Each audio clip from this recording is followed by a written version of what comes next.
Hola amigos y amigas que nos acompañan. En esta ocasión quiero hablarles de algo que me parece de suma importancia: el habla y el escucha.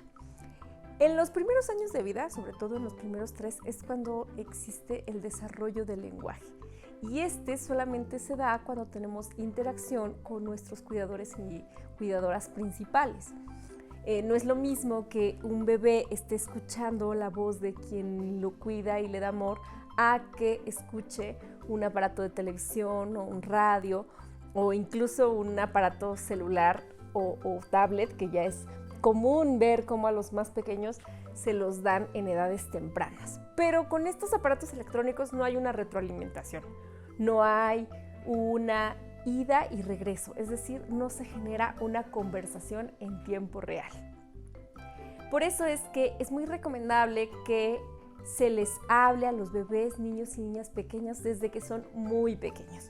Podemos comenzar narrando qué es lo que estamos haciendo, qué es lo que está sucediendo, y entre más vocabulario utilicemos, pues mucho más rico va a ser su vocabulario y su entendimiento.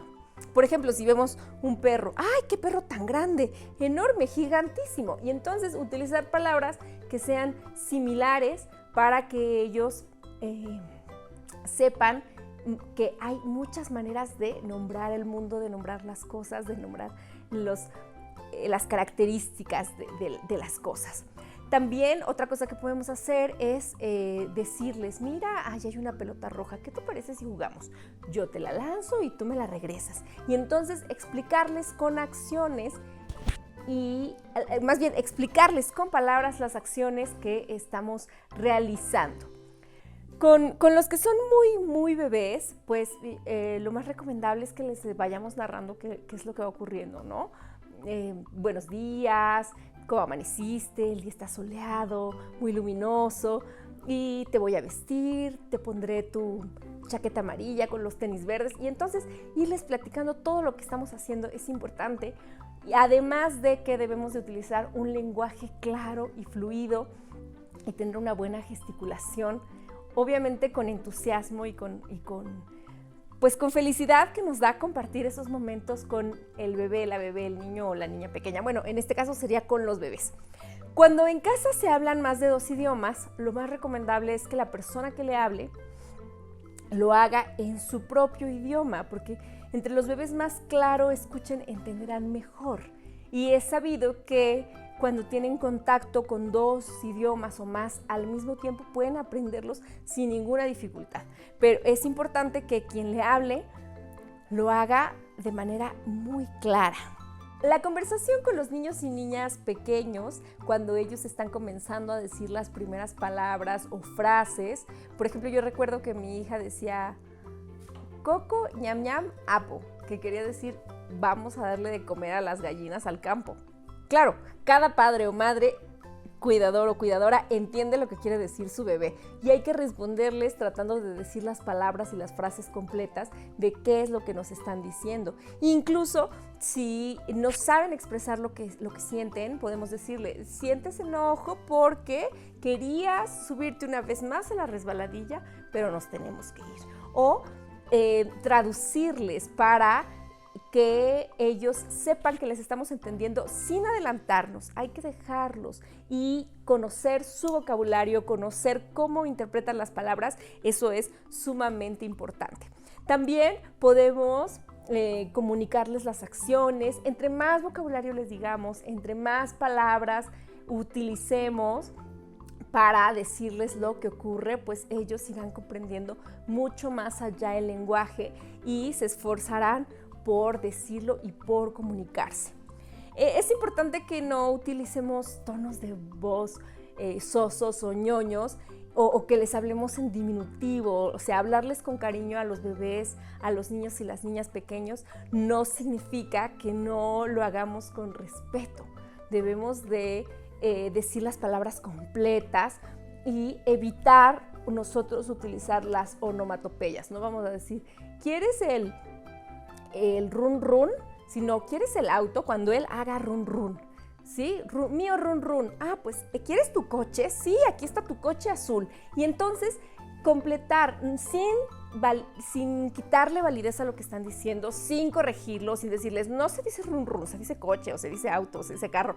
No, hay que dejarlos que se expresen libremente, sin que sientan ese juicio, sin que sientan que los estamos corrigiendo, pero sí que sepan que les estamos comprendiendo qué es lo que está pasando.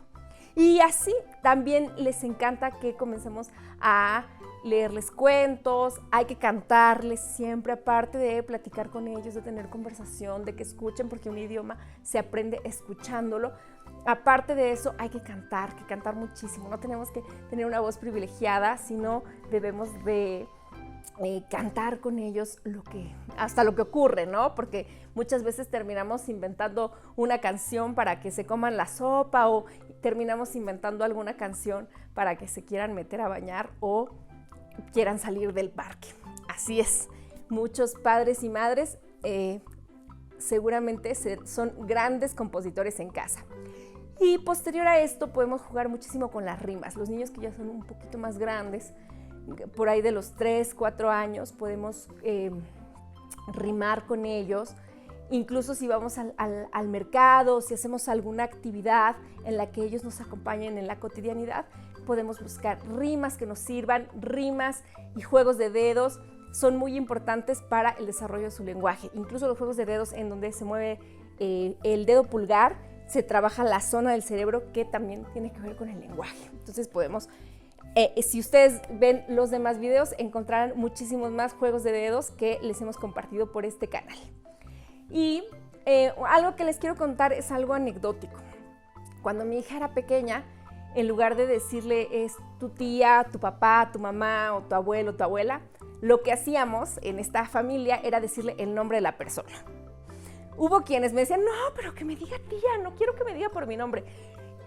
Y seguramente le resultaba incómodo que le llamara por su nombre y por eso exigía lo de tía. Hoy les puedo decir que mi hija sabe quiénes son sus tíos, pero quién es su nombre.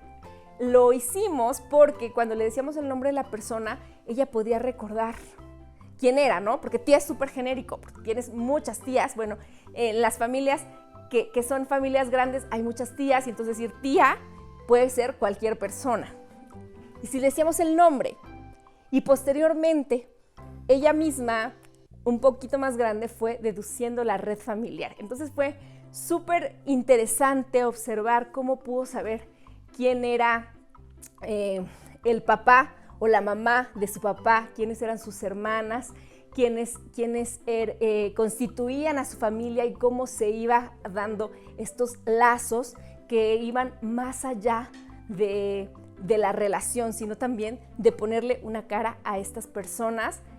Y pues bueno, ahí les platico esta experiencia y les invito a que platiquen muchísimo, a que escuchen también mucho a sus bebés, niños y niñas pequeños. Mi nombre es Ana y me despido de ustedes esperando que hayan disfrutado de este video tanto como yo.